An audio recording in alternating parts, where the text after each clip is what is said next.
Bonjour à tous et soyez les bienvenus. En Côte d'Ivoire, le lancement officiel le 22 janvier dernier du deuxième programme social du gouvernement. C'est le Premier ministre Patrick Achi qui a procédé au lancement de cette deuxième phase à Toubo, dans la région nord-est du pays.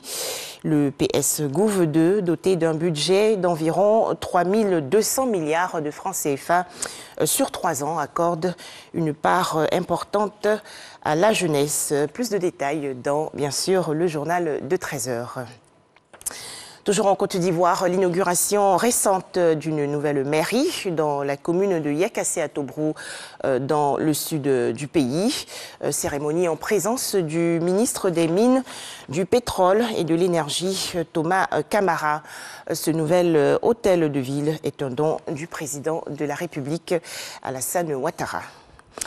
Autre actualité nationale, le Bureau ivoirien du droit d'auteur va désormais percevoir les droits dus aux artistes sur les plages, les navires et autres offshore des eaux territoriales.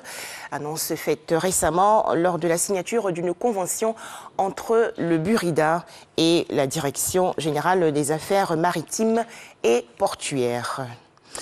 Situation confuse au Burkina Faso depuis hier où une mutinerie de soldats a rythmé la journée. Plusieurs sources annoncent aujourd'hui l'arrestation du président de la République, Roch-Marc Christian Kaboré. Le chef de l'État burkinabé serait détenu dans un camp militaire de Ouagadougou, la capitale. À noter également qu'un couvre-feu a été décrété hier jusqu'à nouvel ordre après ces mutineries.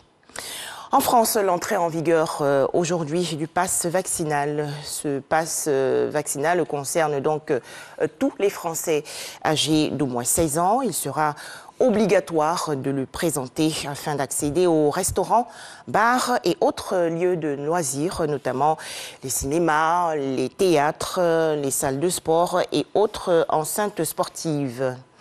Enfin, en Arménie, le président armène Sarkissian a annoncé hier sa démission, évoquant son incapacité inhérente à ses fonctions largement honorifiques à influer sur la vie politique de son pays. L'Arménie traverse actuellement une difficile crise. Voilà, à 13 h, le journal de la mi-journée.